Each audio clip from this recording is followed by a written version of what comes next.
vinieron y se van a llevar los regalos. Se van a beneficiar de la Fundación Chilena, pero queremos que lo ponen en la página web para poder regalar a la gente.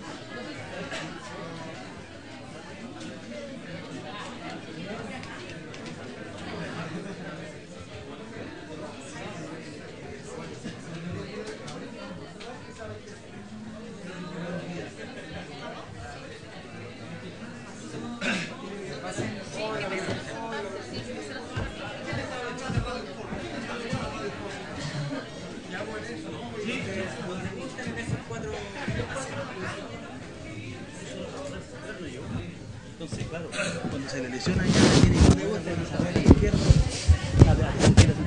Ah, bueno, si quieren. Sí, gracias. Ah, bueno. Ay, me siento observado.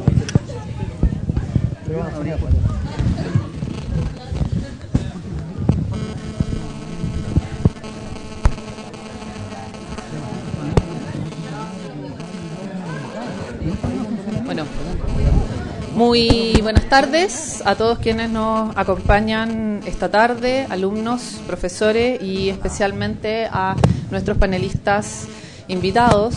Como todos ya sabrán, faltan solo 16 días para que comience el próximo Mundial de Fútbol y solo 17 días para que la selección chilena debute ante Australia. Por lo tanto, mientras más nos acercamos a esa fecha, mayor va a ser el flujo de noticias e información que tendremos desde Brasil, y por ese motivo es que hemos querido realizar esta actividad para profundizar respecto a la cobertura que será que se llevará a cabo para el próximo Mundial, y hemos invitado a 4 periodistas destacados que son quienes van a estar detrás de la noticia. A ellos ya incluso les queda pocos días para preparar sus maletas y partir al próximo Mundial.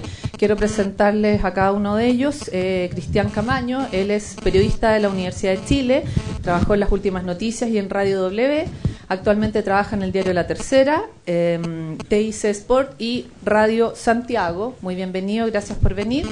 A Danilo Díaz, periodista de la Universidad Diego Portales, Premio Nacional de Periodismo Deportivo en el año 2009. Es comentarista de los tenores de Radio ADN y columnista de La Tercera. Además, es editor de deporte de la revista Access DirecTV y editor del sitio directvsport.net. También nos acompaña un exalumno de periodismo acá de la UNIAC, Eugenio Figueroa, quien, aplausos para él, por supuesto, si es de la casa. Él es periodista del área deportiva de Canal 13, trabaja además en Radio Bio Bio, Terra y de CDF. Y finalmente también de la Universidad Diego Portales, quien pertenece y además participa en Al Aire Libre en Radio Cooperativa. A los 4, muchas gracias por estar acá. Sabemos que son días bastante ajetreados, están con bastante movimiento, próximos ya a partir a Brasil, así es que un aplauso para nuestros 4 invitados. Aprovechamos de comentarle que esta actividad la estamos transmitiendo por streaming para nuestros alumnos de la modalidad online y vespertino, y además esta actividad se está transmitiendo en directo por Radio Sport. Quien estará a cargo de la conducción de este panel de periodistas será el también periodista Patricio Rodríguez, también periodista, un aplauso para él, periodista titulado de UNIAC, quien además es coordinador de las modalidades de vespertino y online. Así es que Patricio es quien dirigirá esta conversación. Lo dejo con ustedes y muchas gracias a todos nuestros alumnos por estar acá. Bueno, vamos a empezar con este selecto grupo de invitados. Primero queremos conversar del ejercicio periodístico.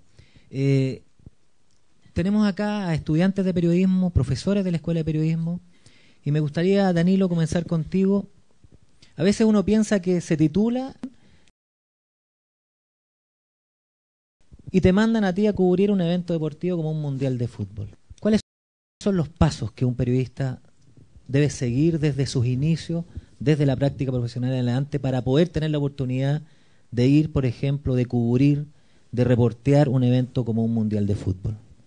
Bueno, primero que todo, agradecer la invitación. No, es un camino largo. Yo me recuerdo que yo antes de estudiar periodismo en Antofagasta era puesto a cancha. Estudié primero Derecho. Cuando volví de la Escuela de Derecho, que no me había gustado, estuve en Valparaíso, en la Escuela de Derecho en la Universidad de Valparaíso. Comencé a trabajar en la Radio Minería, en la Radio Nacional de Chile.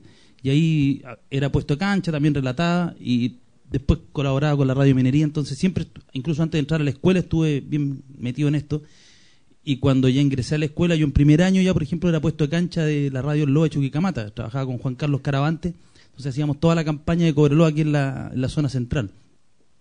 Y claro, yo tuve esa fortuna de entrar rápido a los medios y tener ese oficio que comienza a dar la radio, que la radio es lejos, por los medios audiovisuales yo creo que es la mejor escuela, y se nota, por ejemplo, en las transmisiones de televisión, sobre todo cuando sacan a los rostros de la televisión a la calle, que no han tenido radio, que le sacan el prompter, y en general a muchos de ellos se les viene la noche.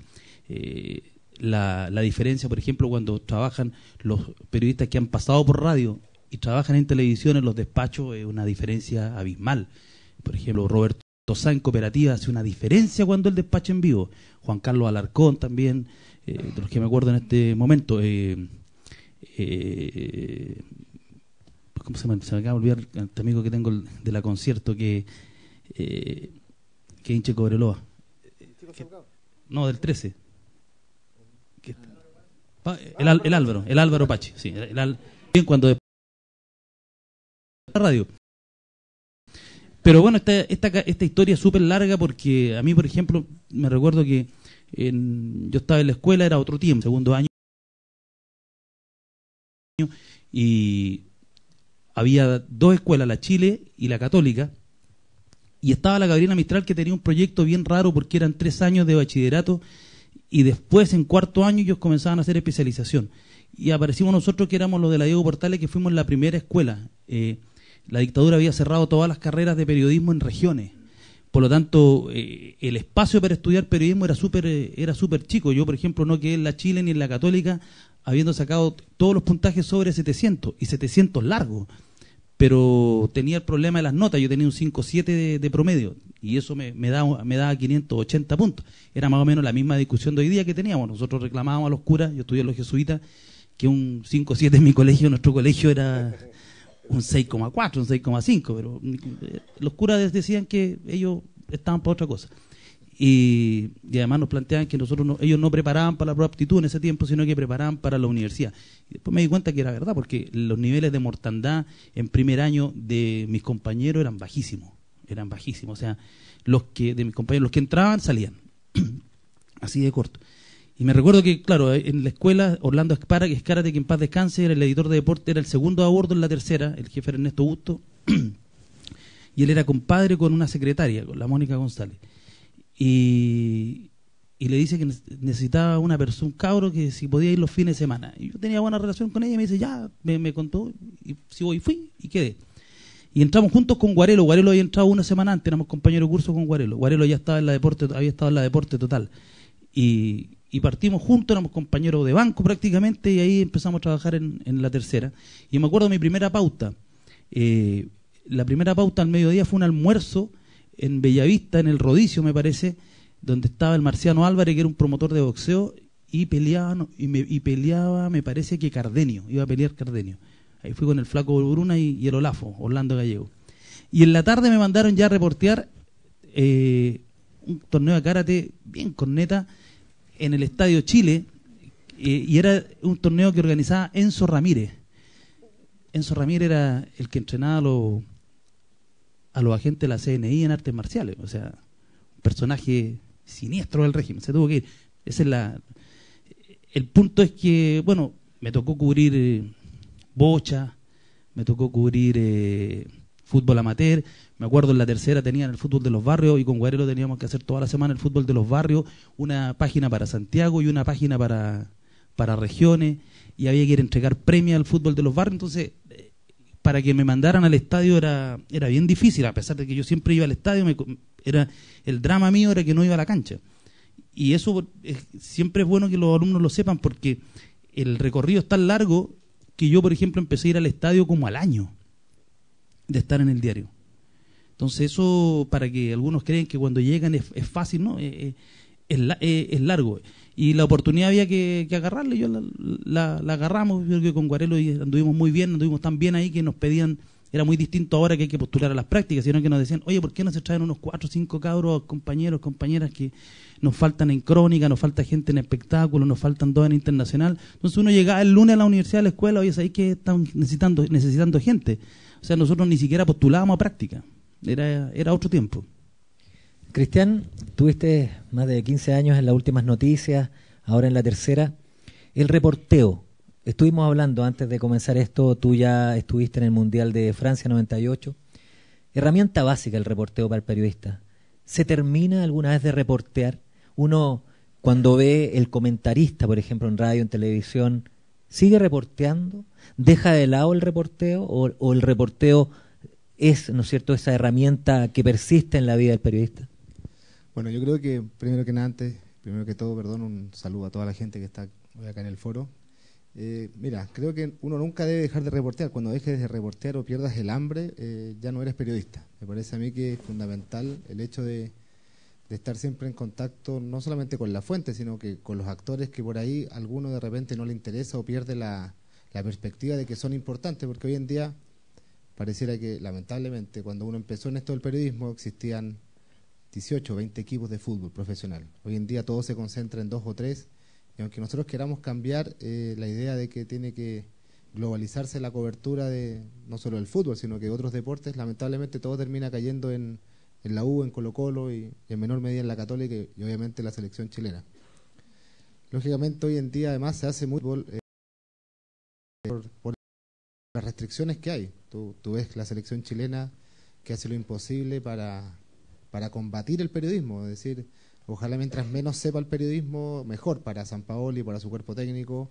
Incluso le inculcan a los jugadores que no le den ninguna información a los periodistas, de que todo lo que ellos entreguen hacia el exterior puede ser utilizado en su contra en los partidos de fútbol. Entonces, lógicamente, si uno no está muy cerca de los protagonistas, de los actores, y en ese sentido dejar de reportear, pierdes muchas veces la posibilidad de tener una noticia, porque estás dependiendo de lo que te está diciendo tu compañero finalmente, de si tú llegas a comentar una noticia en televisión, si no le preguntas al reportero qué fue, tú te quedas enfrentado a nada, a cero en blanco.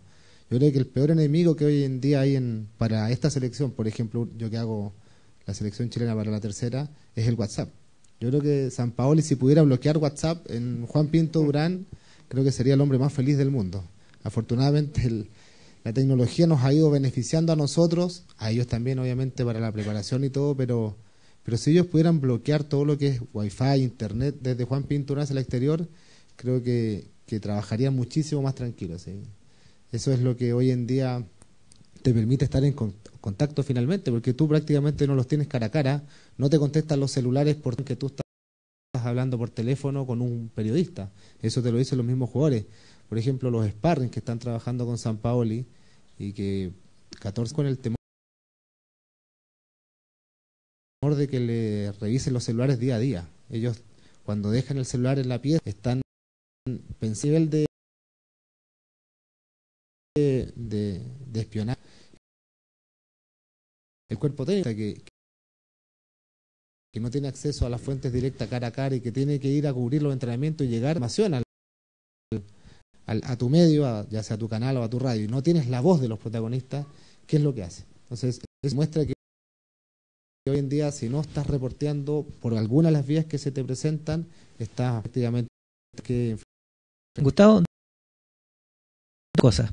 Primero, siempre en las escuelas de periodismo nos enseñan el periodismo deportivo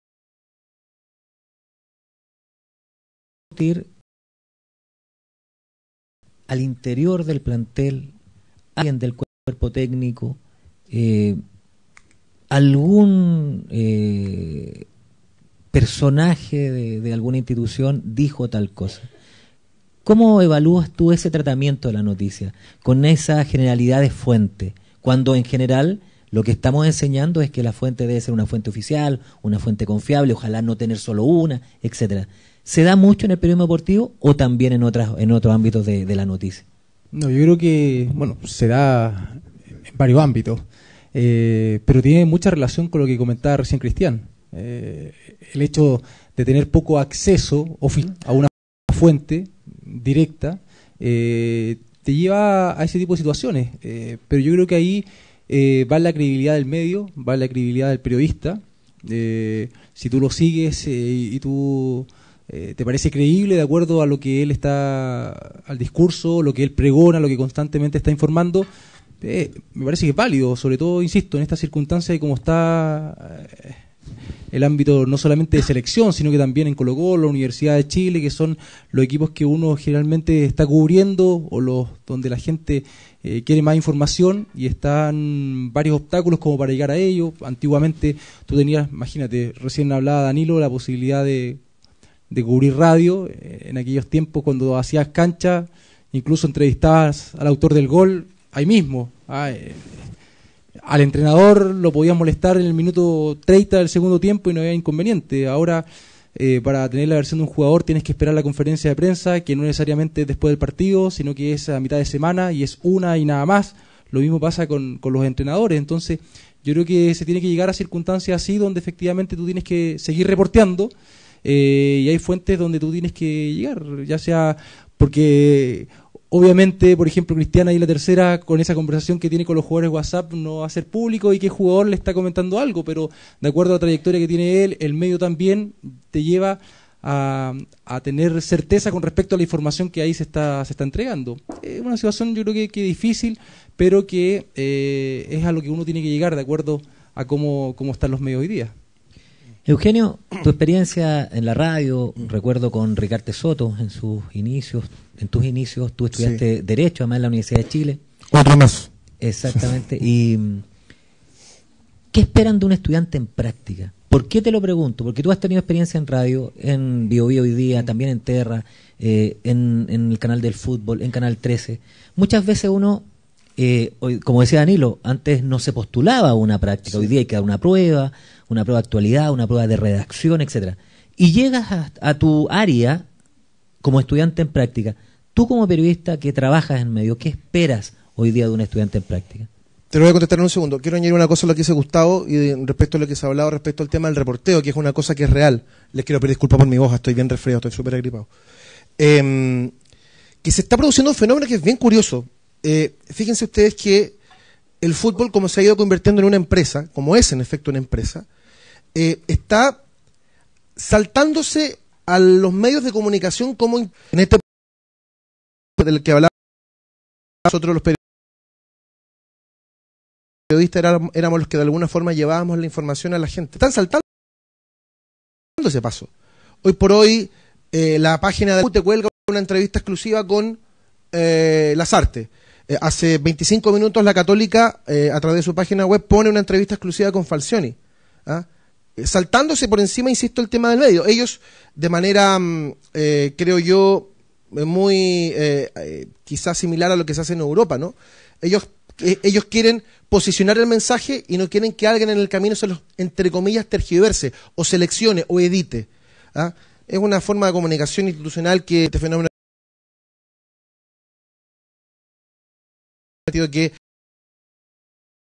hoy por hoy cuesta mucho por fuente, no está disponible, sencillamente no está disponible. Y lo hacen los mismos periodistas. Bueno, además, los que están a cargo, digamos, de la gerencia de comunicación y del equipo de fútbol. Respondiendo a tu pregunta, Pato, yo creo que lo que uno debe esperar de un estudiante, primero que todo, o sea, a ver, uno entiende que hay muchas cosas que no tienen por qué necesariamente saberlas, que son cosas que se aprenden en el oficio. Además que es muy distinto hacer una práctica en televisión, que hacer una práctica en radio, que hacer una práctica en un medio escrito o hacer la práctica en un medio digital. Son plataformas distintas que tienen mecanismos de comunicación distintos. Ahora, ¿qué es lo que uno espera? ¿Qué es lo que uno espera? Y esto es una crítica que yo siempre he hecho. Uno espera que por lo menos tengan un acervo cultural mínimo. Si yo mañana pregunto, oye, quiero que vaya a hablar con la ministra Rifo, ¿quién es la ministra Rifo? A mí me ha pasado más de alguna oportunidad. O que no sepan quién es el ministro del Interior, o que no sepas quién es el técnico. O sea, si vas a trabajar en deporte, yo te digo, anda a hablar con Tito Tapia y te vaya al estadio municipal de la Cisterna, es porque no tiene idea quién es esto Tito Tapia. Entonces, ¿a qué voy? La cosa mínima que uno puede pedir es que por lo menos tengas un acervo cultural mínimo y que tengas también la humildad de saber que no necesariamente tienes que saberlas todas, que tienes que preguntar si no sabes, pero para mí eso es clave, ¿eh? Yo me he topado permanentemente con situaciones donde ese choque de acervo cultural es muy violento.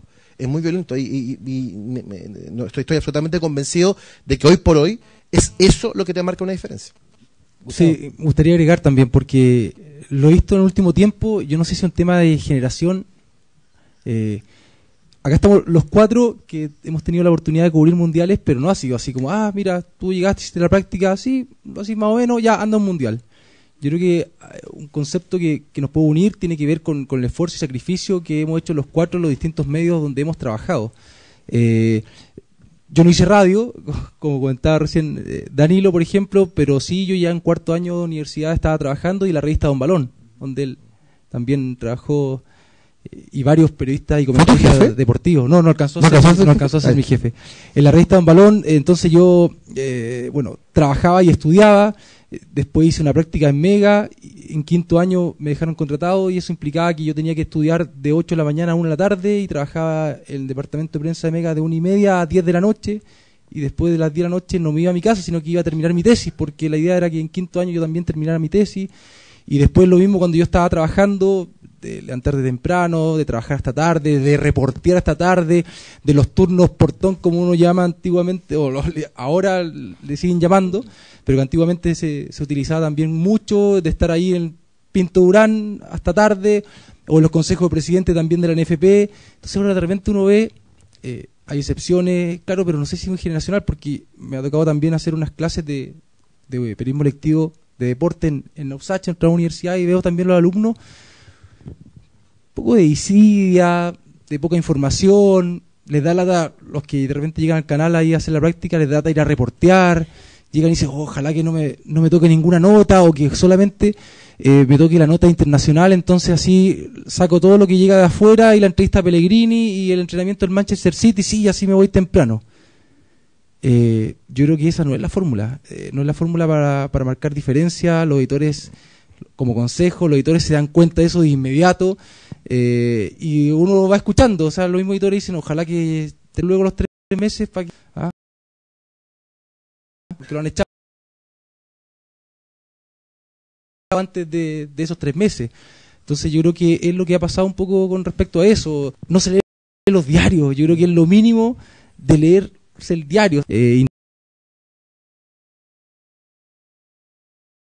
internet, de leer los diarios, de ver los noticiarios respecto a los bloques, insisto, del frente que está el diario. Si no es postearse por el diario, es el diario, el frente que tienes que ir a cubrir, incluso, o el diario, digo, no, tienes que leerlo antes. Y yo creo que no, pero que me ha tocado vivir en el último tiempo, insisto, con situaciones de poco esfuerzo, sacrificio, de querer muy poco la profesión. Al final el periodismo es una vocación, entras a trabajar muy temprano, sales muy tarde, pero son situaciones que se van dando y que después tienes estos logros, como por ejemplo, donde estamos los 4 hoy día, de poder ir a cubrir un mundial. Sí, hay un detalle, perdón, para agregar con lo que dice Gustavo. Esto siempre lo grafico de la siguiente manera.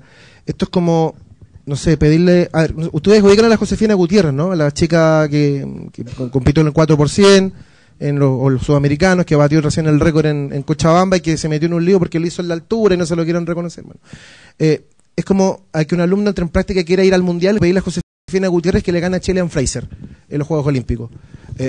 Esto tiene un proceso, es un maratón que no termina nunca. Aquí algunos alumnos que alguna vez han ido a conversar conmigo, y siempre les he dicho lo mismo. Dedicarse a esto significa olvidarse de los cumpleaños, de la polola o del pololo, del cumpleaños de la mamá, de la Navidad, del Año Nuevo, el 18 de septiembre, sacaron las vacaciones. Esto es un maratón que no termina nunca, pero termina finalmente pagando.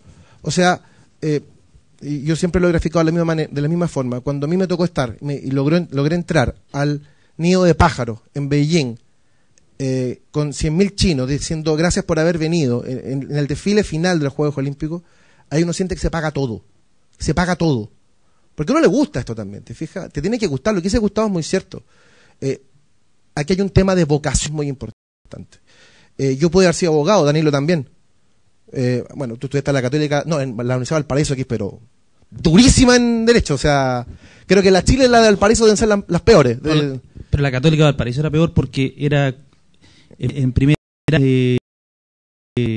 no te podía echar un ramo. Entonces, y les decían, no, la sala de segundo año tiene 60, van a quedar aproximadamente en segundo año, van a quedar, reprobarán 10, por lo tanto son 50. Ustedes son 120. Es dramático. A lo que iba. Esto es un tema de vocación. Derecho está en cuarto año, cuando en tribunales, nunca se me olvidara, en Estado Diario, que estaba allá abajo el computador donde uno estaba trabajando en la radio Monumental. Yo había entrado y a la segunda semana yo me había dado que esa era mi vida, yo me iba a dedicar a eso. Es como enamorarse, es así de sencillo. Y esas cosas como divinas, ¿no? Que uno ve su reflejo en la pantalla y dice, ¿sabes qué, Eugenio? Tú no vas a estar acá cuando tengas 40 años. O sea, eso es el periodismo, un tema de víscera, te tiene que gustar, porque el sacrificio es largo, pero el premio también es grande. Danilo, Cristian, parece obvia la pregunta, pero yo quería hacer un apunte sobre el tema del reportero y lo que tú planteas. Lo que pasa es que se cuestiona el periodismo de deporte, pero yo creo que el periodismo de deporte es de los pocos que hace periodismo en Chile. En serio, así, reporteando, duro. Porque en política, por ejemplo, los políticos tienen la intención de contarte algo. O sea, Renovación Nacional tiene tendencias y cada una de esas tendencias te quiere contar algo. Y te van poniendo temas y los periodistas esperando de la análisis del reportero en política, del analista político, que no sea un vocero. Y lo mismo sucede en otra área, por ejemplo, que hay que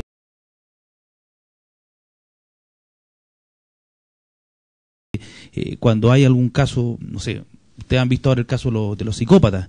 Yo me recuerdo, estaba chico, yo leí en La Tercera, Rubén Adrián Valenzuela, que fue el que escribió La cárcel por dentro. Los viejos reporteros te iban contando y ahí se tenía que ir viendo qué es lo que está pasando. En economía pasa lo mismo hoy día. En general las fuentes en los otros ámbitos hablan y les interesa hablar, pero en el caso nuestro no. El caso nuestro, nosotros formamos parte de una industria, la industria del deporte, donde el fútbol tiene un factor sumamente relevante, y por eso que fue bendito el WhatsApp, porque permitió tener contacto con la fuente y que te cuenten algo. Pero esa es ahora, lo que sí se tiene que hacer cargo los clubes, la selección, las federaciones, el Comité Olímpico, etcétera, se tienen que hacer cargo de cuando tú juegas al secretismo, tú terminas analizando rumores o lo que te contaron sin que nadie se haga responsable. Y como ellos no se hacen responsables y como ellos no te informan, tú estás en tu pleno derecho de interpretar lo poco y nada que tú vas conociendo. Entonces después ellos no se pueden quejar. Cristian, parece obvio, pero la lectura, la escritura, la redacción, tú trabajas en La Tercera, te llegan alumnos en práctica, tú reporteas, tú escribes. ¿Cómo están llegando los alumnos en esas áreas? En la lectura, en la redacción, en lo que decía un poco Eugenio, en el acervo cultural, en el saber también. No, bueno, o sea, lógicamente uno no se va a catalogar como un premio Nobel de literatura, ni mucho menos, pero uno pide, como decía Eugenio, un mínimo. O sea, y de repente las primeras semanas cuesta 30 líneas sin error. Cuesta, hace 2 años, me acuerdo, un periodista que ingresó a hacer la práctica de Las Últimas Noticias, hizo un párrafo de 18 líneas sin una coma. Sin una coma. No voy a decir ni la universidad ni el nombre para no desprestigiar a nadie, pero o sea, ahí uno se da cuenta de que, yo solamente esperé que nunca haya hecho cuando empecé cuando hice la práctica de La Última Noticia, pero lamentablemente hoy en día la televisión manda, y manda Twitter, y manda las redes sociales, los periodistas, el 10%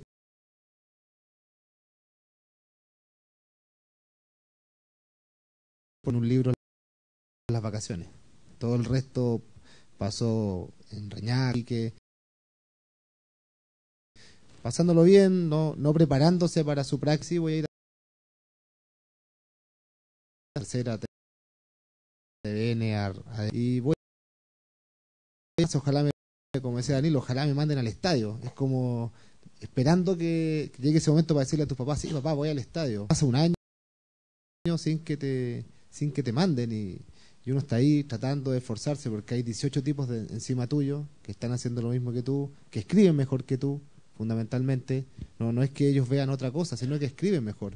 Entonces, yo le contaba un caso, por ejemplo, a mí me tocó durante un año, todos los viernes en la noche, ir al boxeo en Peñalolén. Y las veladas de boxeo partían a las 10 y terminaban a las 1, 2 de la mañana. Todos los viernes. Entonces, lo que dicen ustedes, tanto Danilo como Eugenio y Gustavo, es que esto o lo aman o lo dejan. Cuando ustedes entren o vayan cuando yo estaba en el colegio, me acuerdo, y fui a la Chile antes de ingresar, todos los muchachos que estaban ahí me dijeron, no estudies periodismo, no estudies periodismo. Y la característica del periodista es terco, porque si no, no podrías llegar nunca a encontrar una noticia. Tienes que ser un luchador, tienes que ir contra la corriente, porque si vas con lo que te dice la gente, vas a terminar siendo o un vocero o un tipo oficialista, como se conoce. Entonces, lo fundamental acá es que, como decían antes, abracen esto, quéranlo, estén dispuestos a que incluso en algún momento pierdan a su familia. No, yo creo que la profesión con más alto índice de separación es el periodismo. Y no es porque uno sea infiel, sino que cuando llegan los hijos y tú no estás los fines de semana, la mujer te empieza a reclamar y créanme que eso ya empieza a hacerse saturación con los años, y que tú no descansas los fines de semana y que no ves crecer a tus hijos y que tienes descanso martes y miércoles y no hay nadie en tu casa porque tu mujer también trabaja, tus hijos van al colegio. Entonces sepan muy bien que esto no es un camino fácil, más allá de que a lo mejor después tienen esos premios de ir a un mundial, unos Juegos Olímpicos. Yo creo que la mayor lucha que van a tener que dar es el conservar la familia, y no es algo menor. Sí, ¿me permite añadir algo respecto a eso? Por ejemplo, tengo un colega que tiene que celebrarle su cumpleaños a su hija este fin de semana. Ella cumple en 3 semanas más, pero se va al mundial, entonces no lo puede festejar, es una cosa terrible. Bueno, a ti te toca también, ¿no? También, a otro colega que... Y todos los hijos dan un show. Mi hija no va a poder ir ese día al jardín infantil porque no va a estar su papá. No está. Y son cosas que tú piensas, hoy en realidad qué triste. Y cuando uno va a estar ese día en Brasil y tu hija no va a estar en el jardín y tu mamá te va a estar llamando, o tu esposa te va a estar llamando diciendo, oye, hoy día fue el show. Imagínate. ¿Qué celebrar te Gustavo? ¿Qué? Cumpleaños de mi hija. El cumpleaños de tu hija. Tengo que celebrarlo. Sí, pero un detalle a propósito de renuncias, porque hay una renuncia más que se tiene que hacer. Miren, yo he transparentado todas mis subjetividades. Todo el mundo sabe que yo soy de centro derecha, que voté por Piñera, que soy agnóstico, liberal, que soy de la U, que soy heterosexual. Todo el mundo sabe mis subjetividades. Pero ¿saben qué, muchachos? Dicen, ya, al estadio. ¿Pero el estadio a qué? ¿Al estadio a qué? ¿A saltar en el tablón, a gritar como loco? No. Al estadio se va a trabajar. Y esa es otra renuncia que hay que hacer. Porque hay que decidir qué se quiere ser. O eres hincha o eres periodista. Esa elección también hay que hacerla. Yo desde 1996, cuando empecé a trabajar en esto, yo nunca más grité un gol de la U. Nunca más. Nunca más grité un gol de la selección. Porque mi función en un estadio no es gritar los goles de un equipo. Mi función es hacer periodismo. Y esa es una renuncia que tienen que tener presente. Recordar que estamos transmitiendo vía streaming para todos nuestros alumnos que están conectados vía online, también Radio Sport Chile, la radio dedicada al deporte, que está también conectada con nosotros. Los invito a ya pensar en sus medios. La radio, el diario, la televisión, de todo, por un lado. ¿Cómo se prepara un medio, Danilo, para un evento como este, para un mundial? Recién, hace una semana, meses, ¿cómo son las pautas editoriales? ¿Cómo se elige al enviado de la radio a un mundial? ¿Cómo se prepara tu medio hoy para Brasil 2014? Bueno, yo lo veo más desde afuera porque yo voy a comentar nomás. Rodrigo Hernández, el editor, pero lo que pasa es que las radios en general tienen una mecánica de trabajo, por lo menos en el área deportiva, en las áreas de deportes, con una operación de cada fin de semana grande. La cobertura en estadios, por ejemplo, un fin de semana normal, que te puede tocar Colo-Colo en Santiago, Universidad de Chile, el próximo campeonato en Arica y la Católica en Chillán. Eso significa tener 3 equipos desplegados en las 3 ciudades, con los técnicos respectivos, con los comentaristas, con los relatores, que son los que viajan, más un reportero. Habitualmente en algunos medios que tienen más recursos viaja incluso el comentarista, en otros el partido del comentarista lo hace por televisión, que hace una diferencia. No hay como estar in situ. Pero las radios en ese sentido tienen un día a día que lo que termina ocurriendo acá es que se agrandan los recursos. Hay que explicar menos de pronto al área administrativa en lo que se va a gastar, y la elección de los enviados está básicamente dada por la relación que tienen con la fuente, la llegada que tienen con las fuentes, con la experiencia, con la autonomía. Gente que, por ejemplo, en radio, un reportero que sea capaz de despachar de cualquier lado, que tenga autonomía para despachar, que se pueda mover con libertad y que no se esté quejando. Ese es uno de los puntos. En ese sentido, la radio arman una programación especial, todo enfocado en la Copa del Mundo, con programación durante todo el día, está todo enfocado ahí. En el caso de ADN está el hecho de que tienen las distintas radios del consorcio, lo cual los enviados especiales con seguridad vamos a tener que estar abasteciendo a las demás radios, Futuro, Concierto, las radios básicamente que tienen programas informativos. Así que eso es como hacer un gran operativo del fin, que el operativo del fin de semana se transforma en un operativo exponencial. Pero no yo encuentro que no hay hay un esfuerzo económico, hay un esfuerzo en la organización, pero no es algo tremendo. O sea, se está preparado habitualmente. Lo mismo yo creo que sucede en los canales de televisión, que los canales de televisión tienen las elecciones, tienen los mundiales, tienen los Juegos Olímpicos. El canal que, por ejemplo, se gana el Festival de Viña tiene que tener la operación del Festival de Viña. Bueno, la radio nuestra tiene los derechos del Festival de Viña. En ese sentido no hay gran drama. Cristian, ustedes tienen el papel, La Tercera, ¿no es cierto?, y también la web, latercera.com. ¿Hay diferenciación de equipos? ¿Es un equipo que surte a ambos sitios, a ambos productos? Y además, ¿cómo se han ido preparando para cubrir en términos de diseño, en términos de los enviados, de los periodistas que están enviados a Brasil? ¿Cómo se han preparado? Bueno, no sé si muchos vieron el domingo, cambió todo el diseño de La Tercera. Se inició una campaña también a nivel nacional para explicar un poco el nuevo estilo del diario. Y realmente tú hablabas de la web, también está 3TV, que también tenemos que, nosotros como periodistas, más allá de que a lo mejor siempre escribimos para el papel, vamos a tener que surtir también para internet y para la web. Yo cuando fui a Francia 98 era solamente el papel, y en ese tiempo con suerte existía internet acá en Chile, estaba recién incorporándose a los diarios. Muchas veces tenías que mandar la nota por fax. Hoy en día te levantas y ya a las 10 de la mañana creo que vamos a tener que hacer un despacho desde fuera del lugar de entrenamiento para la 3TV. Después vamos a tener que hacer un streaming para punto que dedicar. Vamos a tener que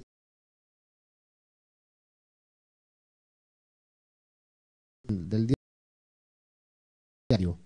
Y además hemos estado preparando un especial que va a salir el día promoción, ¿no?, de cerca de 80 páginas. Lógicamente que ese especial, con la solamente venta de avisos, ya financia el envío de 3 periodistas del papel, un periodista del .com, un fotógrafo y un productor, que es el que estará de internet, por ejemplo, de que no falle la transmisión. Determinar ese productor ya fue a contratar una casa entonces son cosas del campo de entrenamiento, son cosas que no puedes dejar de lado hoy en día con todas las plataformas que tienes que utilizar. Si fuera solamente papel, no necesitaríamos un productor. Pero este hombre está encargado de arrendar autos, de ver los traslados a las distintas sedes. Por ejemplo, yo voy a la inauguración del Mundial. Me tengo que trasladar de Belo Horizonte a Sao Paulo. Y esa misma noche tomo otro vuelo. Y me voy a Río de Janeiro a ver Argentina-Bosnia. Y Belo Horizonte. Entonces claro, uno dice, oye, vaya a ver todos los partidos. Va a pasar 4 noches entre aeropuerto, avión y bus. O sea, no voy a estar durmiendo prácticamente nada. Y ese es el tema de los mundiales, que muchas veces te dicen, oye, vaya un mundial espectacular. Sí, espectacular. Al final uno lo único que quiere es que se venga a Chile. Claro, ¿no? y son En Francia 98 era que ves se 5 partidos, mientras tú acá en tu casa, en la camita, estarías viendo los 64, posiblemente con asado con los amigos. Allá no tienes un día de descanso, porque los periodistas que vamos por diario estamos los 30 o 40 días que nos manden sin un solo día de descanso. Entonces, de alguna manera tú no te tienes que preparar no solamente periodísticamente, o sea, tener el mayor contacto después de todo, sino que además físicamente genera un desgaste muchísimo mayor que cualquier otra cosa que tú tengas que realizar en el periodismo deportivo. Por ejemplo, el jefe técnico de la radio se fue el sábado. Ya está en Belo Horizonte porque tiene que tener todo listo. O sea, nosotros vamos a tener estudio en la casa donde vamos a alojar, tiene que tener las conexiones de internet, tiene que tener dos o tres transmisiones listas. O sea, cuando se habla de 2 o 3 transmisiones, hay una transmisión que viene por una línea ISDN, pero también tener un respaldo por internet a través de unos teléfonos que se llaman Comrex, que al final la Comrex, ¿qué es eso? Es un teléfono de celular, pero que es con sonido digital. Cuando llega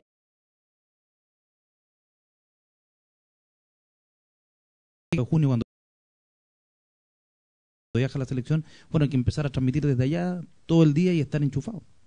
Gustavo, programas especiales, incorporación de algunos rostros, entre ellos Manuel Pellegrini. ¿Cómo ha sido este trabajo también de preparación para el Mundial en TV? Bastante que con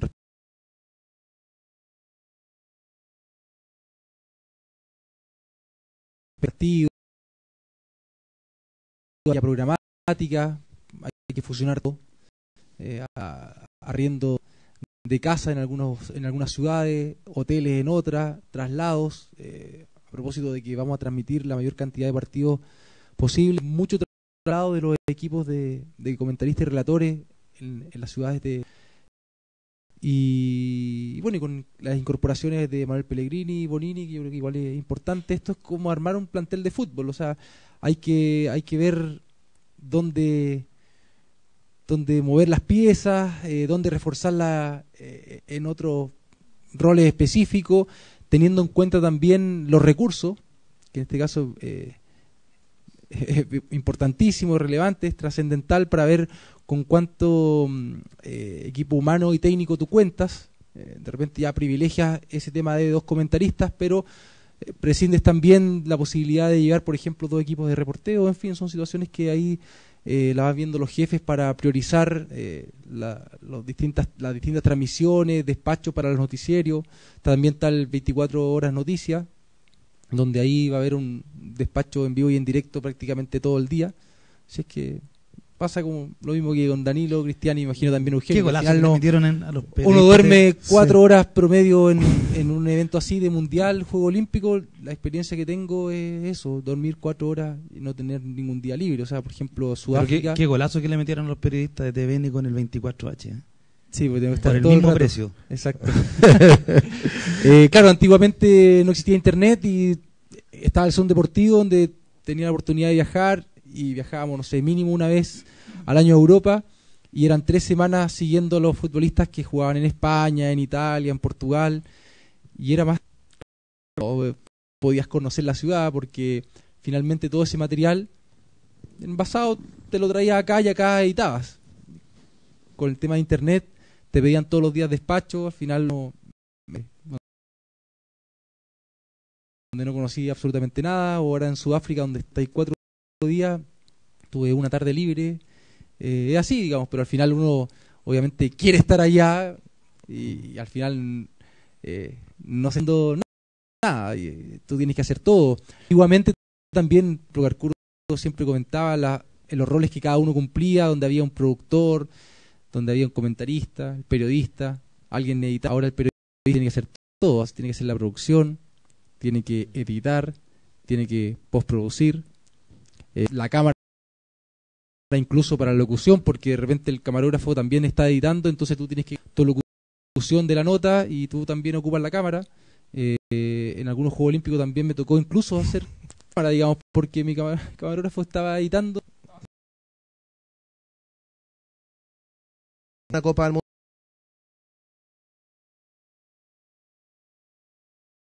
con derechos que para un medio sin derechos.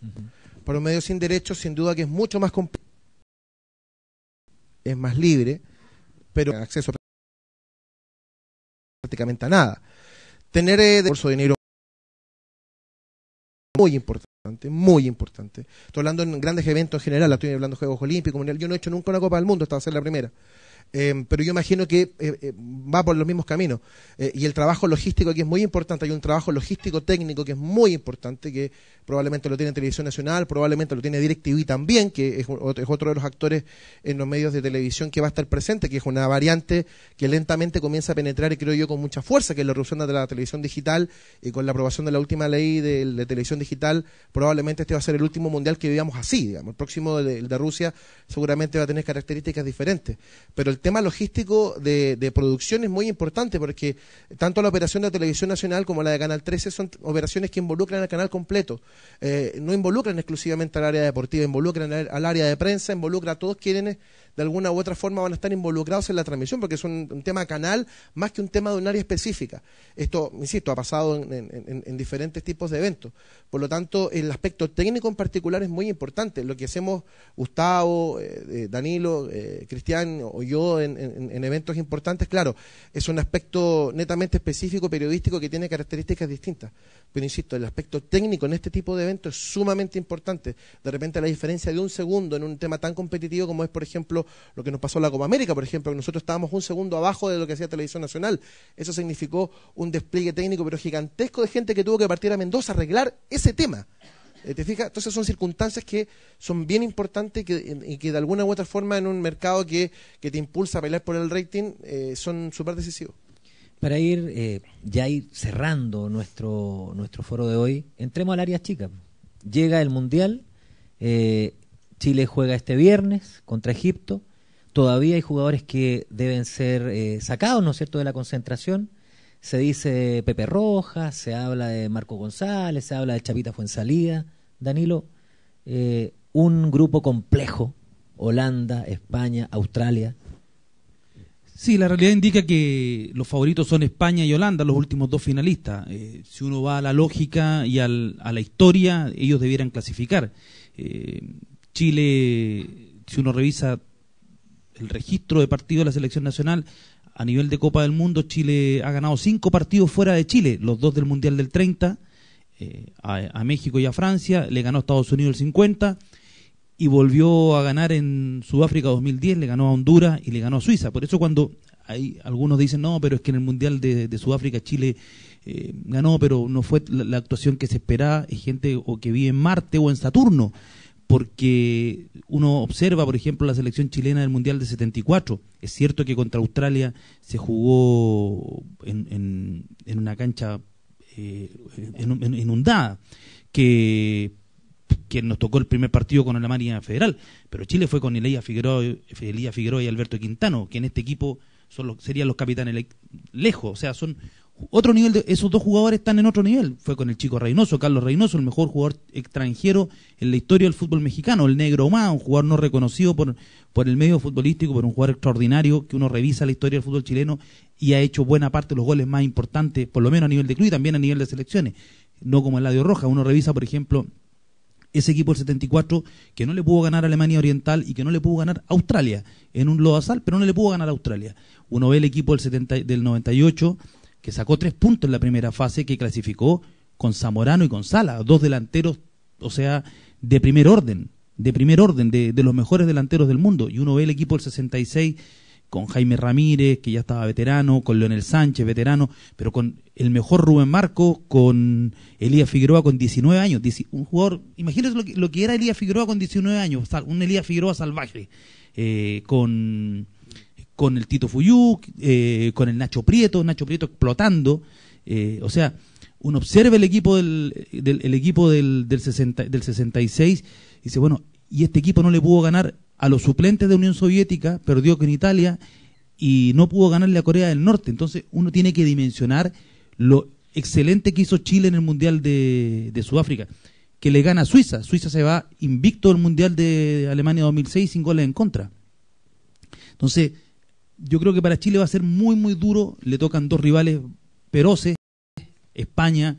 O sea, España se está dando el lujo hoy día de que puede dejar afuera o va a dejar afuera a Llorente, a Álvaro Negredo. O sea, Llorente y Álvaro Negredo, la selección chilena son capitanes, o sea, son con los delanteros por afuera que tiene Chile. O sea, eso hay que tenerlo en claro. Creo que el partido clave para Chile es el primero. No hay ninguna duda sobre eso. Chile le tiene que ganar a Australia. Si no le gana a Australia, está eliminado, salvo que se dé una combinación de resultados que esté digitada por alguna mafia asiática. Pero que nunca es descartable, digámoslo, además, porque la realidad es que si Chile no le gana a Australia, se va a quedar eliminado. Y a partir de ahí, jugar de acuerdo como lo ha hecho esta selección, y yo creo que Chile va a ser un buen mundial. No sé si clasifica, pero va a ser un buen mundial. Puede hacer una actuación digna, hay una estructura, hay un fondo de juego, hay una manera de jugar. Los jugadores creen en eso, están convencidos de eso, y Vidal es una incógnita por la operación, pero yo creo que va a ser el mundial espero que sea de Alexis Sánchez, porque me parece que llega en un gran momento, y además y quizás con no tanta presión como en el mundial anterior, y creo que puede ser el mundial de Charles Arangui. Cristian, con lo críptico que ha sido el tema de Juan Pinto Durán, ¿por dónde va la mano? ¿Quién sale de la selección? ¿Tienes vislumbras quién podría quedar fuera de la nómina de los 23 jugadores? A ver, bueno, si se da la lógica de lo que te dicen los propios jugadores, no sale de los 4 que se están hablando: José Rojas, Marco González, Millar y Fuenzalida, salvo que el caso de Arturo Vidal se agrave en estos días, que es un jugador que está siendo observado día a día por el cuerpo médico. Existe el riesgo de que no juegue el Mundial. O sea, esa información de que podría estar en un amistoso la próxima semana es un invento, no sé de quién, pero el jugador todavía sigue bajo tratamiento médico, no ha pisado una cancha de fútbol. Entonces creo que la única novedad que no sean esos 4 es que se descarta definitivamente a Arturo Vidal, pero con lo que San Paoli me parece que va a esperar a tomar la decisión en Brasil con respecto al jugador, y ya después del amistoso el viernes vamos a conocer la lista de 23 con el incluido. El reglamento indica que un día antes del inicio del mundial de la lesión puede hacer un cambio. Perfecto. Va a hacer algunas preguntas a nuestro público, a nuestros estudiantes.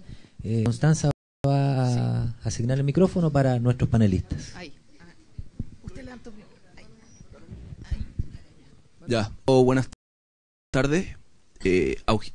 Eugenio fue bastante categórico.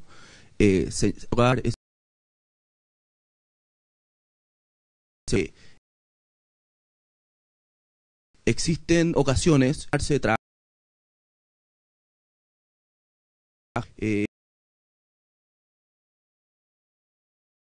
y es bastante bueno a veces la ocasión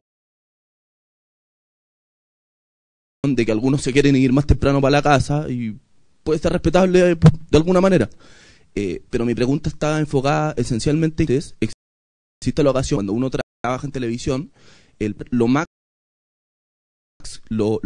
máximo que se pueda, pero como no lo apoyo, no lo banca, no lo acompaña.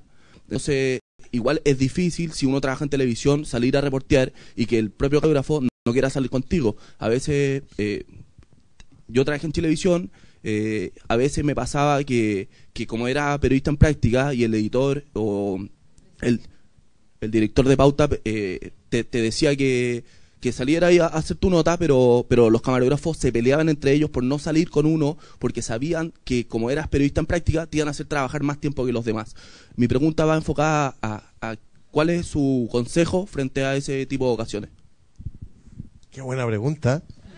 Los camarógrafos constituyen tu equipo, y evidentemente hay camarógrafos que contribuyen mucho a que tu trabajo fluya y hay camarógrafos que no. Por ejemplo, yo recuerdo cuando a mí me tocaba hacer, no sé, por notas con el tema del campeonato, y dice, grábame a Paredes. ¿Quién es Paredes? O sea, el tipo no tenía idea de fútbol ni nada, o sea, yo tenía que indicarle de todo. Yo creo que en ese sentido hay que aplicar eso tan sencillo y básico que es la humildad y la comunicación, y preguntar y intentar hacer caso al camarógrafo, y también darle crédito al camarógrafo. El camarógrafo es un hombre que tiene experiencia, que sabe qué te sirve y qué no. Yo creo que, insisto, esa comunicación y ese diálogo tiene que de alguna manera darse. y no verse como enemigos, ¿no? Que de repente pasa, yo insisto, depende mucho del camarógrafo que te toque y de la paciencia mutua que puedan eventualmente tenerse. Pero insisto, tener una buena relación con tu camarógrafo es muy importante. A mí me ha pasado A y B. He tenido camarógrafos extraordinarios con los que he hecho trabajos fantásticos, y he tenido camarógrafos que realmente no sé, había que pegarle un par de palos a la cabeza para que te grabara algo. Era un tema que es bien complejo. No sé cómo la experiencia ha gustado, pero yo creo que debe andar por ahí. Sí, yo creo que no solamente pasa hoy día con los periodistas en práctica, pasa con el resto también. Lo que uno percibe o lo que uno escucha ahí en el departamento de prensa también, que periodistas que de alguna manera llevan, no sé, ya 10 años trabajando en el canal y tienen inconvenientes con los camarógrafos, que son, bueno, siempre se les cataloga dentro de la televisión que son seres muy especiales, pero creo que tiene que ver con saber manejarse, de cómo pedirle, no sé, alguna imagen, en fin, pero yo creo que eso no tiene que repercutir, digamos, para tu trabajo, porque insisto que eso va a pasar en todo orden de cosas. Me puede pasar incluso ahora hasta en la radio, que llego como comentarista incluso, pero el controlador también es un poco mañoso y tengo que, hola, ¿qué tal? ¿Cómo está? La humildad, bien. Oiga, ¿me puede regular acá el audio? Porque si tú le digo, oiga, ¿sabe qué? No escucho. ¿Qué se cree? Este viene recién llegando y llega y cree que se la sabe toda. Yo creo que hay situaciones de cómo saber manejarse en situaciones puntuales que yo creo que se pueden dar no solamente con periodista camarógrafo, no sé, Cristian, si se da también entre el periodista y el reportero gráfico, lo desconozco, pero yo creo que en todo ámbito laboral se puede dar una situación así. Soy estudiante de cuarto año de periodismo y mi pregunta va enfocada al ambiente televisivo, ¿cuáles serían los desafíos para este nuevo periodista, el que va a ingresar? ¿Qué haría en un medio televisivo, en el medio del deporte incluso, tomando en cuenta que se le da poco espacio, se le da poco a los noticiarios? Vemos que él toma, ¿cuánto? 15 minutos. ¿Cómo?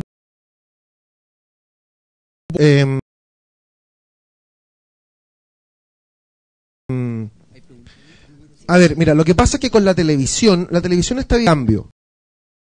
Yo necesito en el 24H, que ellos pueden tener un noticiario de 30 minutos donde pueden hacer toda una exposición respecto de qué es lo que está pasando no solamente en el mundo del fútbol, sino que en todos los deportes. Que es una crítica que permanentemente uno recibe, ¿no? Que ustedes, los periodistas, lo único que hacen es hablar de pelota, que fútbol, que hay otros deportes, etcétera, etcétera. Lo que pasa es que los parámetros de la televisión a veces son los parámetros de la televisión segmentada. La televisión abierta es una televisión y teóricamente inclusiva. Es una televisión que te lo ve la señora que no tiene idea quién es Andrés Iniesta, y el cabro chico que está permanentemente creyéndose Andrés Iniesta en el PlayStation. O sea, es una televisión que los tiene que combinar a los dos y los tiene que convocar a los dos. La televisión cable, la televisión satelital, la televisión es netamente segmentada, y es hacia allá donde va la televisión con este cambio que viene con la televisión digital. Por lo tanto, mi recomendación apunta, creo que hacia allá va a derivar, es que el periodismo deportivo va a necesariamente abrir otros campos que no solamente se van a circunscribir al tema del fútbol.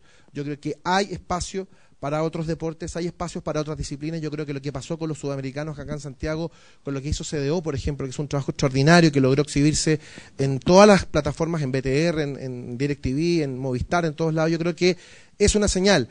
Yo creo que para allá va un poco. Yo creo que el periodista, a mí en particular, yo tengo una profunda admiración por la especialización. Yo alguna vez lo dije en un día, yo creo que Danilo es claramente el mejor periodista en fútbol que hay. Danilo duerme con una pelota, Danilo vive con la pelota.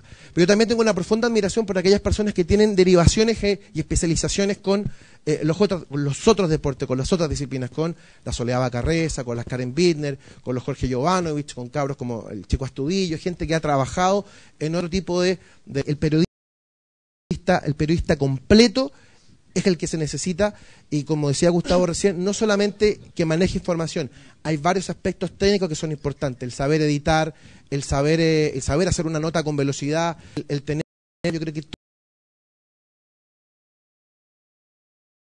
todo ese tipo de cosas confluyen para eventualmente poder destacar, según mi humilde punto de vista. Sí, pero partiendo la base de periodista deportivo, aquí voy a un trabajo integral, los universidades, los que están estudiando, y dicen, no, yo quiero trabajar en televisión, entonces no, ¿para qué voy a leer? ¿Para qué voy a escribir? Error. O sea, de hecho tienes que saber escribir para hacer una nota, por ejemplo, de televisión. Entonces yo creo que partir la base de leer, escribir, y ahí vas marcando diferencias después ya con conocimiento, pero primero es ser un buen periodista. Hola, buenas. Mi nombre es Fabián Núñez y me gustaría hacerle la pregunta al señor Huerta y al señor Figueroa. Sabiendo que la televisión va a ser el medio más masivo que va a transmitir este mundial, enfrentamos a dos relatores que son Pedro Garcuro y Claudio Palma. Me gustaría saber qué es lo que perdemos viendo a uno, qué es lo que ganamos viendo al otro. Yo, si me disculpo, voy a perder a Figueroa, que es el mejor relator. No, yo entiendo que este es un tema que está siendo más transmitido. Me van a perdonar. Yo prefiero saltarme ese tema. Yo prefiero que la gente lo elija, que la gente lo vea. Yo creo que los dos tienen fortaleza, los dos tienen debilidades. Hay un esfuerzo gigantesco de parte de Televisión Nacional, hay un esfuerzo gigantesco de parte de Canal 13. Yo soy súper respetuoso de eso y yo preferiría saltar. Pero sí que quiero hacer hincapié en lo siguiente. No está solamente circunscrita la competencia a lo que hacen los dos canales de televisión abierta. Yo no quiero excluir lo que eventualmente va a ser la televisión satelital y lo que va a ser eventualmente la televisión por cable, porque la competencia no va a estar solamente circunscrita el tema de los relatos y los comentarios, también va a estar circunscrito el tema de los programas de análisis, y en ese sentido creo que la oferta que va a entregar la televisión por cable es enorme.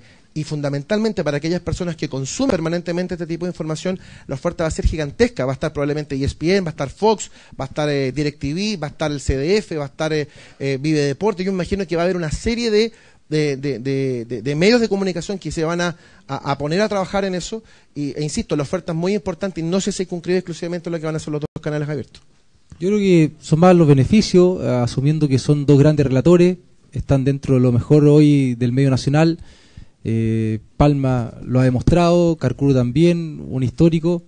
Al final son cosas de gusto nomás. Yo creo que a algunos les gustará un histórico como Pedro, o algo más nuevo, más lúdico y que juega más con Palma también. En ese sentido, yo creo que al final va a ser más beneficio y tendrá la posibilidad cada uno de estar ahí con el control remoto, haciendo zapping. Creo que los dos son muy buenos relatores. Hola, mi pregunta es la siguiente. Contexto que mucha gente está indignada por políticas públicas y se ha manifestado allá de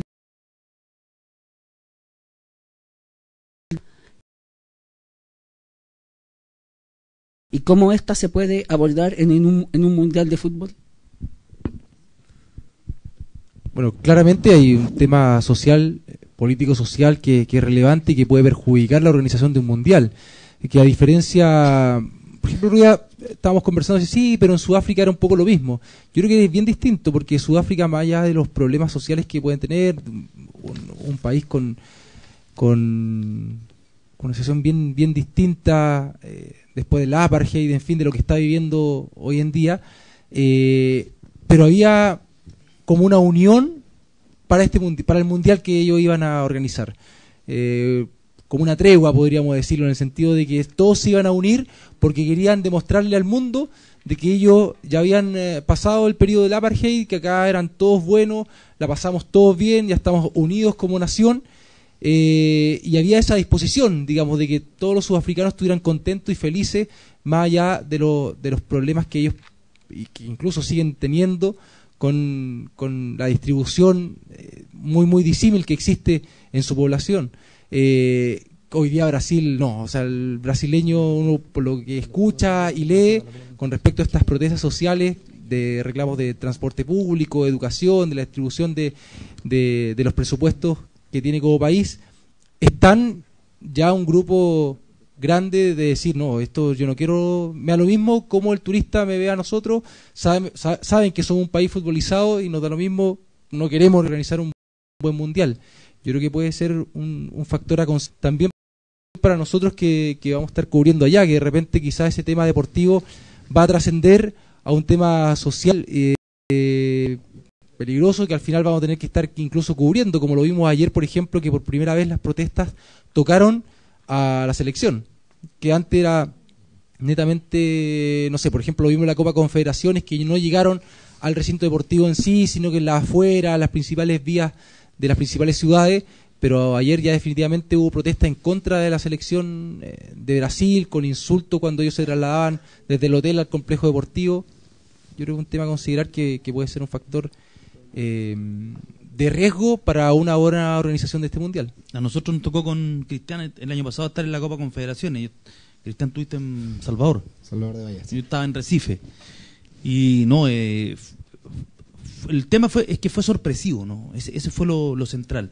Y yo creo que no, esta Copa del Mundo va a pasar a la historia por eso, por todo lo que va a ocurrir alrededor del fútbol, porque estas protestas, a diferencia de otros movimientos, son protestas que surgen en la clase media. O sea, la que cuestiona la organización de la Copa del Mundo en Brasil, la que pone el acento en el enorme gasto público que hubo en un país que tiene enormes carencias educacionales. Es muy similar al proceso que se vivió aquí en el año 2011, cuando los estudiantes endeudados, que no tenían, en el fondo sus familias tampoco tenían cómo seguir pagando, cuando los estudiantes, hay una clase que se da cuenta que adquiere mayor conocimiento, que pasa a ser más ilustrada, se da cuenta de lo que está pasando a su alrededor. Y eso fue lo que sucedió en Brasil. O sea, en Brasil esa clase media se dio cuenta que tenía gravísimas carencias, y el Estado se gastaba una brutalidad de plata en estadios, en aeropuertos, y esos aeropuertos quizás no estaban en buenas condiciones, no tenían las carreteras necesarias, no tenían la infraestructura para ellos, para el brasileño medio, para el brasileño que vive día a día. La inflación que ellos tienen es terrible.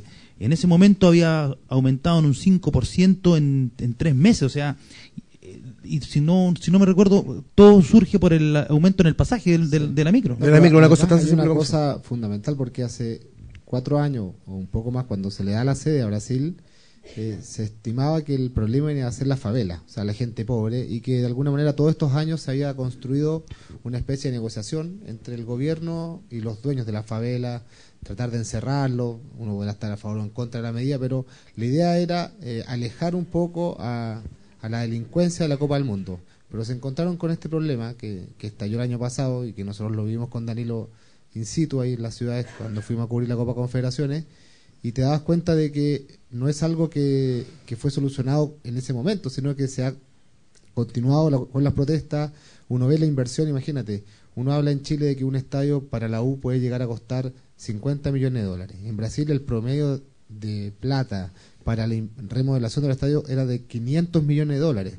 Multiplícalo por 12, 10 estadios remodelados, está llegando a una cifra de 6.000 millones de dólares, la cual la gente no vio nada, y no va a haber nada seguramente. Entonces ahí estuvo la indignación, primero al conocer la cifra, después al ver que sigue aumentando el presupuesto, y ahora va a llegar seguramente con la aparición de todos los turistas, de la selección, y cuando se vea el lujo, creo que va a ser muchísimo más grave, y va a tener que tener cuidado no solamente el turista, sino que también los periodistas, ver de qué manera todo esto va a afectar al fútbol, porque lógicamente se habla de que cuando tú quieras desplazarte hacia una ciudad a través de avión, lo que te recomienda es irte un día antes. En las otras copas del mundo tú siempre te organizabas con pasaje en mano ya, comprándolo el mismo día, salir temprano y llegabas al estadio. Acá te sugieren ya irte un día antes para evitar cualquier tipo de problema a propósito de estas manifestaciones y problemas sociales. Y ojo, además que están los Juegos Olímpicos también, en Río de Janeiro, o sea, el desfondo económico de Brasil de aquí al 2016 va a ser, pero no sé, no quiero ni pensar, me acuerdo de Grecia. Vamos a la última pregunta para ir terminando nuestro encuentro de hoy. Hola, mi nombre es Cristian, soy un alumno egresado acá. Danilo dijo que el periodismo deportivo era como uno de los periodismos más duros, más correctos. ¿Cómo se hace en este periodismo para no caer en las relaciones públicas y no perder una fuente informativa? Como por ejemplo lo que le pasó a Gustavo con Borghi o Martin Lieberman y Messi. ¿Cómo es esa relación entre el periodismo deportivo y las fuentes? Yo creo que, bueno, un primer dato que a mí me parece sumamente relevante del periodismo deportivo en Chile es que puede ser bueno, malo o regular, pero en general, salvo excepciones, es honesto. O sea, hay una distancia nuestra con las fuentes. Acá, por ejemplo, a diferencia de otros medios, no hay relación de negocio definitivamente, o de corrupción, con el mundo de los representantes, de los empresarios, de los jugadores. No hay una relación en la misma línea con los clubes. O sea, acá no hay periodistas pagados por los clubes para que digan cierta verdad, o por la federación, o por el Comité Olímpico. Cuando yo entré a trabajar el año 89, yo conocí gente, muchísimos periodistas en distintos medios, que tenían prácticamente un sueldo de federaciones o dirigentes del fútbol. Eso me parece que se ha ido limpiando, y hoy día yo creo que es una de las fortalezas mayores que tiene nuestro medio, la honestidad y la transparencia que existe, la probidad en general de los colegas. Eso me parece que es un dato sumamente relevante. Y a partir de ahí, entonces, lo que uno va construyendo, son relaciones cercanas. Uno puede, la idea es que uno no sea amigo con la fuente, pero si tú logras entrabar algún grado de amistad, bueno, esa amistad muchas veces se puede quebrar cuando tú dices algo que a esa fuente o a esa persona que fuiste conociendo en el tiempo no le gusta algo. Uno lo que es de pronto cuesta mucho, sobre todo, por ejemplo, en el caso nuestro, que llevamos tanto tiempo reporteando con jugadores que tú conociste, chicos, más chicos que tú, o eran de tu edad, y se retiraron y pasaron a ser entrenadores, y llevas 20, 25 años trabajando en el fondo junto a ellos, conociendo en el día a día. Entonces es una cuestión como bien complicada. Lo que uno tiene que hacer es tratar de ser honesto con uno, ser honesto en el análisis, entender que la gente no es tonta, que la gente no es gil, y tratar de decirle lo que están viendo desde la perspectiva de uno, y no querer meterle mula. Yo creo que eso es muy relevante. La gente se da cuenta cuando tú la quieres engañar. Ahora bien, el problema hoy día que existe en Chile, a partir de las redes sociales sobre todo, donde se ha ido democratizando la información, pero me parece que se fue democratizando, pero no hubo calidad en la información. Este no es un medio deportivizado y menos futbolizado. La gente en Chile en general no tiene idea del juego, no conoce los jugadores, no conoce las características de los jugadores. Yo estaba escuchando, leyendo algunos cuestionamientos a Julio César Falcioni, que es el nuevo entrenador de la Católica. ¿Cuántos de esos que han cuestionado han visto jugar los equipos de Falcioni? Aquí en Chile, a partir también de la llegada de las redes sociales, y sobre todo de la llegada de la televisión pagada argentina, cuando hablo de televisión pagada o lo de cable y satélite, y de las cadenas argentinas, se ha tratado de ideologizar todo. Entonces, cuando tú analizas desde la ideología el deporte, y el fútbol en particular, la discusión se te va para el lado de los tomates. Entonces hoy día, de acuerdo a lo que se comenta en Chile y cómo se ve el fútbol en Chile y las cosas que dice la gente en Chile, los italianos tendrían que devolver los 4 títulos del mundo, porque supuestamente en Chile decimos que así no se juega al fútbol. Y la demostración palpable de que en el fútbol todo sirve, y pero siempre desde la honestidad, es lo que ha pasado el último fin de semana en la final de la Champions, donde jugaron el Atlético de Madrid y el Real Madrid.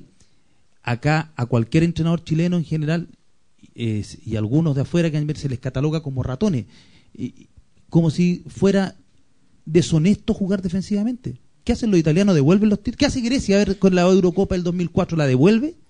Porque en Chile dicen que así no se juega. O sea, acá hay una discusión que no se ha dado en general.